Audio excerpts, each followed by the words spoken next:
Hi friends అందరికీ. ఇక పండగంతా అయిపోయింది. అయినా అమ్మ వాళ్ళ ఇంటికెళ్ళిన ప్రతిసారి పండగే, ప్రత్యేకించి ఇంకో పండగ రావాల్సిన అవసరం లేదనుకోండి. అమ్మగారింటి నుంచి అత్తగారింటికి వచ్చే టైం అయితే ఆసన్నమైంది. ఇంకా ఇంటికి వచ్చిన ఆడపిల్లకైతే తిరిగి అత్తారింటికి పంపించేటప్పుడు ఇలా పసుపు కుంకుమతో పంపించాలని అమ్మ అయితే ఇలా చేస్తుంది ప్రతిసారి. పిల్లలైతే ఏం నేర్చుకున్నా మనల్ని చూసే నేర్చుకుంటారు కదా! మా అమ్మాయి నాకు పెడుతుంటే అయితే మా అక్క వాళ్ళ పాపాయ వాళ్ళ తమ్ముడికి పెడుతుంది. ఇక మా అమ్మ అయితే నిన్న కొమరెల్లి మల్లన్న స్వామి దగ్గరికైతే వెళ్ళింది. అక్కడి నుంచి బండారు తీసుకొచ్చింది.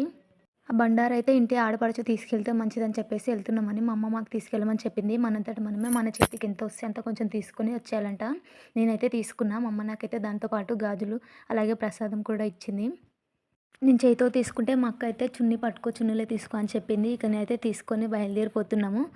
ఇక బావ అయితే బిజీగా ఉండి రాలేకపోయాడు. తమ్ముడిని తీసుకొని ఎళ్తున్నా నేనైతే. ఇక నెక్స్ట్ పండగ ఎప్పుడా అని వెయిట్ చేయాలి రావడానికి. నేను అంటుంటే తమ్ముడైతే జనవరి 26 ఉంది కదా అక్క అప్పుడొచ్చేసేయి అంటున్నాడు. ఇక మనం ఇప్పుడే వచ్చి మళ్ళీ అప్పుడే వెళ్ళాలనిపించే ప్లేస్ ఏదైనా ఉందంటే అదొక్క అమ్మగారి ఇల్లు మాత్రమే. మీరేమంటారు?